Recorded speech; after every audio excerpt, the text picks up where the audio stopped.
Chapitre 1. Les peuples autochtones. Premièrement, que veut dire être citoyen actif?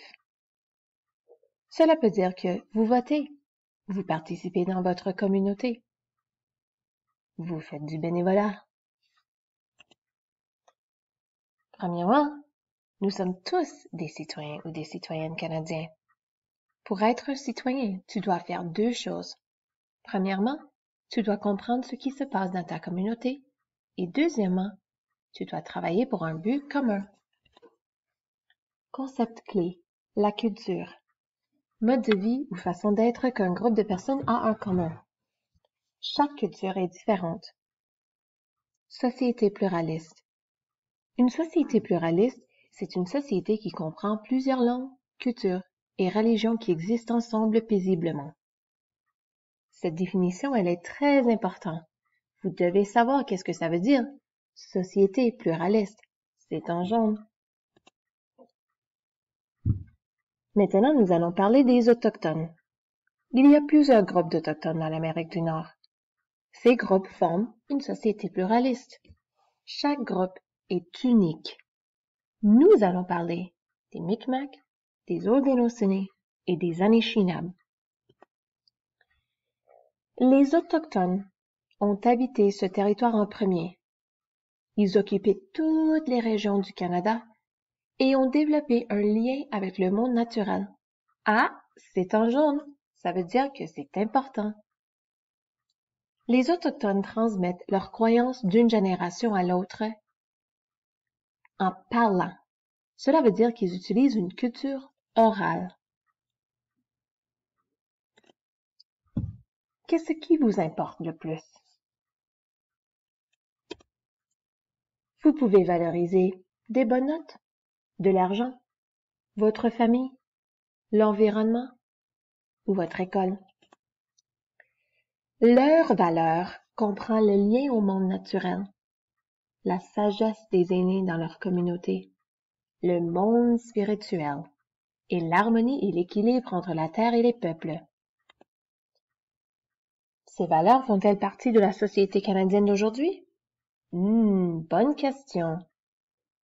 Nous allons faire une petite activité. Selon vous, lequel de ces valeurs devrait être le plus présent dans notre société canadienne? Voici des exemples. Nous allons regarder ces exemples en classe ensemble. Pouvez-vous deviner les valeurs?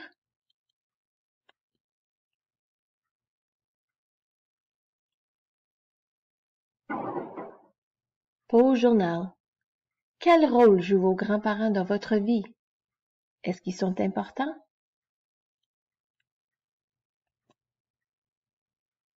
Pause vidéo. Mac et l'esprit de la forêt. Les Micmacs. Les Micmacs vivaient dans des clans. Ils vivaient en Nouvelle-Écosse, Nouveau-Brunswick, l'île du Prince-Édouard et le Québec. C'est très important, ça, c'est en jaune. Ils chassaient, pêchaient et faisaient de la cueillette. Surtout, ils pêchaient.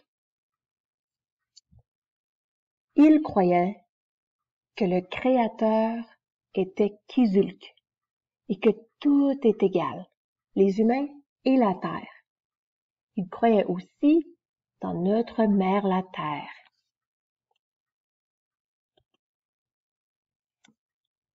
Les rôles des femmes. Les femmes étaient très importantes. Elles s'occupaient des familles, les enfants, les repas et parlaient au gouvernement. Ils croyaient que la vie devait être en harmonie avec tout.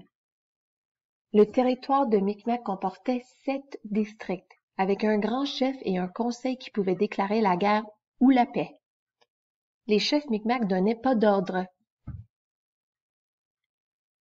Ils prenaient par contre la prise de décision par consensus. Leur gouvernement s'appelait le Grand Conseil. Les Haudenosaunee. Les Haudenosaunee comprennent 6 Premières Nations. Les Mohawks, les Oneida, les Onondaga, les Cayuga, les Sénéca et les Tuscarora. Ils partageaient une langue. La langue s'appelait, et s'appelle encore, Algonquin. Mais chaque a une culture distincte. Les Haudenosaunee ont vécu sur les rives nord ou sud du fleuve Saint-Laurent. Leur vision du monde entourait une conscience collective. Tous les points de vue étaient importants. Ils partageaient tout le travail et croyaient dans la fidélité et l'égalité.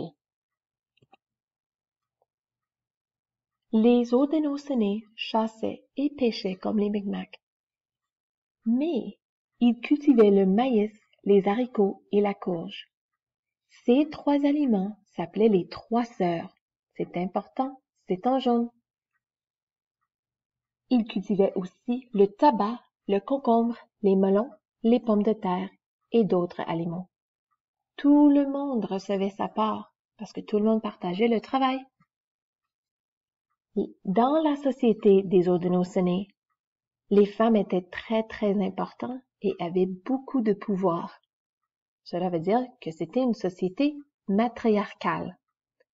Matriarcale veut dire que les femmes étaient les chefs des maisons longues. C'est important, c'est en jaune. Le chef de chaque maison longue s'appelait la mère de clan. C'est elle qui déterminait où bâtir les villages. C'est elle qui choisissait ce qui était cultivé. C'est elle qui déclarait la guerre ou la paix. C'est elle qui avait le droit de veto sur toutes les lois. Le gouvernement gouvernait avec des alliances. Les alliances entre les groupes s'appelaient la Confédération iroquoise. Ils se réunissaient au moins une fois par année et discutaient jusqu'à l'atteinte d'un consensus. Ils croyaient aussi qu'ils avaient une responsabilité pour l'environnement. Alors ils prenaient soin de la terre pour le futur.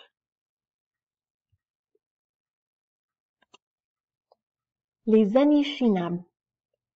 Les Anishinabes vivaient dans la forêt du nord et du centre de l'Ontario. Leur vision du monde centrait autour de la sagesse, l'amour, le respect, la bravoure, l'honnêteté, l'humilité et la vérité. Ils croyaient aussi que les hommes et les femmes étaient égales. La récolte du riz sauvage était partagée parmi les familles, mais c'était seulement les femmes et les enfants qui cueillaient le riz sauvage. Les Anishinabes cultivaient comme les autres groupes, mais ils étaient les seuls à faire la cueillette du riz sauvage. Ils croyaient dans le système de clans.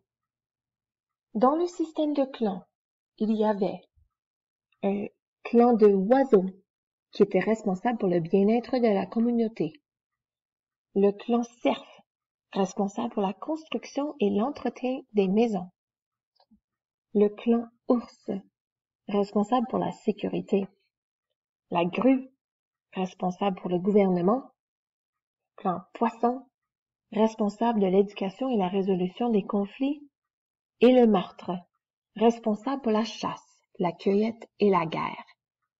Chaque groupe avait un chef différent. En tant que ressources et économie, leur économie, tous les groupes étaient basés sur la chasse et la cueillette. Les groupes se déplaçaient selon les ressources. Si un groupe faisait de la cultivation comme les Haudenosaunee, ils vendaient et faisaient des échanges de leur nourriture avec d'autres groupes. Ils ne se déplaçaient pas comme les autres. Même avec les Autochtones, il y avait un réseau commercial. Surtout quand les Européens ont venu en Amérique, ils ont commencé à partager et à échanger avec les Européens.